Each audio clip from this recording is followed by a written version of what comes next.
Discussion of characters and situations, sharing interpretations and point of view. This is another activity of language across the curriculum. So let's discuss this activity. ये activity बहुत ही important है क्योंकि हम discussion से भी सीखते हैं और डिस्कशन रीडिंग को पैसिव से एक्टिव बनाता है। और इस एक्टिविटी में स्टूडेंट्स को एनकरेज किया जाता है कि वे कैरेक्टर और सिचुएशंस को डिस्कस करें और ह्यूमन बिहेवियर, इमोशंस, डिसीजंस और कॉन्सिक्वेंसेस को एनालाइज करें। So let's understand the meaning of this activity. In this activity characters and situations are discussed and इसमें कैरेक्टर्स किस तरह से सोचते हैं, एक्ट करते हैं और डिफरेंट सिचुएशंस में रेस्पॉन्ड करते हैं, इसको एनालाइज भी किया जाता है। स्टूडेंट्स कैरेक्टर्स के मोटिव्स, वैल्यूज और इमोशंस को इंटरप्रेट करते हैं और स्मॉल ग्रुप्स में अपने व्यू पॉइंट्स को भी शेयर करते हैं। इस एक्टिविटी का मेन गोल ये है कि स्टोरी पर डीपर लेवल अंडरस्टैंडिंग को बिल्ड करना, to understand the story at a deeper level, story को डीपर लेवल पर समझना। नॉट जस्ट व्हाट हैपन, क्या हुआ सिर्फ इसके बारे में नहीं डिस्कशन कराना, बल्कि क्यों हुआ और रियल लाइफ से ये कैसे रिलेटेड है इसके बारे में भी एनालाइज करना सिखाना। सो आइए इस एक्टिविटी के ऑब्जेक्टिव्स को जानते हैं। सबसे पहला ऑब्जेक्टिव है क्रिटिकल रीडिंग और इंटरप्रिटेटिव स्किल्स को डेवलप करना, लैंग्वेज एक्सप्रेशन को एनहांस करना, दोनों ही तरह का, spoken and reflective, encourage collaborative thinking and respectful listening, ताकि वो ग्रुप में सबके साथ बैठकर सोच सके और दूसरों को सुन सके, रेस्पेक्टफुली उनको सुन सके। To foster empathy by understanding different perspectives, विभिन्न परिप्रेक्ष्यों को समझते हुए समानुभूति का विकास करना।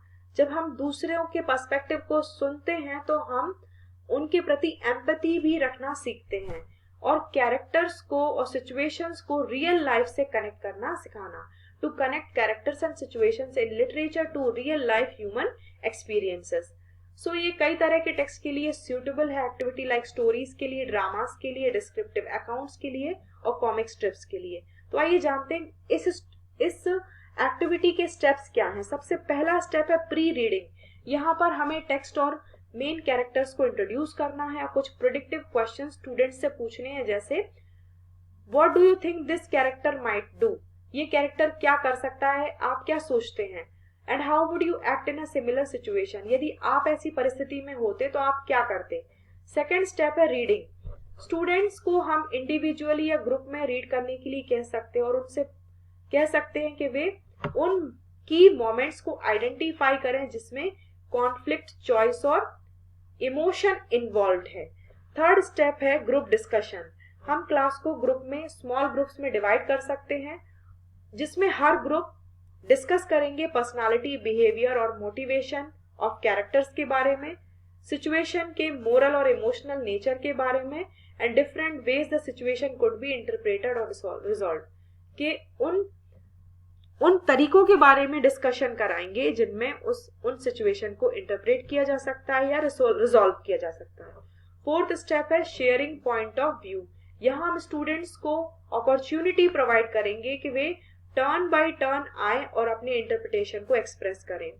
और यहाँ हम मल्टीपल पर्सपेक्टिव्स को एनकरेज करेंगे, जैसे like why do you think the character acted this way, इस कैरेक्टर ने इस तरह से ही क्यों एक्ट किया, आप क्या सोचते हैं, यदि आप उस जगह पर होते, उस कैरेक्टर की जगह पर होते तो आप क्या अलग करते, और इस सिचुएशन में कौन सही है और कौन गलत है। Last step is reflection and summing up. यहाँ आप ग्रुप से कह सकते हैं कि वो डिस्कशन को समराइज करें और टीचर स्टूडेंट्स की मदद करते हैं कि वे आइडियाज को मोरल लेसन्स के साथ कनेक्ट कर सके। Teacher helps students to connect ideas with larger human और मोरल लेसन्स।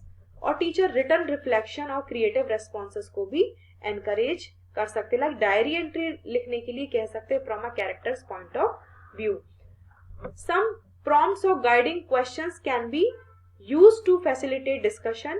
टीचर्स कुछ गाइडिंग क्वेश्चंस को यूज कर सकते हैं, like what kind of person is the main character, how do their actions reflect their values or fears, what was the turning point in the situation, how would the story change if told from other character's viewpoint? What emotions or dilemmas did the situation create? Can you relate to this situation in your own life or community? Teacher's role क्या होना चाहिए? Let's discuss. Teacher का role एक facilitator का होना चाहिए, not like a lecturer, जो students को गाइड करें कि वो एक्सप्रेस कर सके, नॉट जस्ट लिसन. और यहाँ ओपन एंडेड थिंकिंग को एनकरेज करना है रेदर देन राइट और रॉन्ग आंसर्स. रेस्पेक्टफुल डायलॉग और इंक्लूसिव पार्टिसिपेशन को प्रमोट करना है और स्टूडेंट्स को सपोर्ट करना है ताकि वो प्रिसाइज और एक्सप्रेसिव लैंग्वेज का यूज कर सके और जो डिस्कशंस हुए हैं उनको रियल लाइफ से कनेक्ट कर सके. ये एक्टिविटी बहुत ही सिग्निफिकेंट है क्योंकि इससे स्टूडेंट्स का रीडिंग कॉम्प्रीहेंशन और क्रिटिकल एनालिसिस स्ट्रेंथन होगा, कम्युनिकेशन, रीजनिंग और एम्पैथी बिल्ड होगी, कोलैबोरेटिव लर्निंग और ग्रुप इंटरेक्शन बढ़ेगा और स्टूडेंट्स कॉम्प्लेक्स ह्यूमन बिहेवियर को लिटरेचर के थ्रू समझ पाएंगे. और ये आइडियाज को भी रीइंफोर्स करती है that language is central of to thinking and meaning making in all subjects. Let's see an example of this activity. This is an example, a story about moral choice. ये text लिया है, इसमें group discussion prompts इस तरह से teachers को बनाने चाहिए और उसमें आउटकम्स क्या होंगे वो भी हम इसमें मेंशन कर सकते हैं. Thank you so much.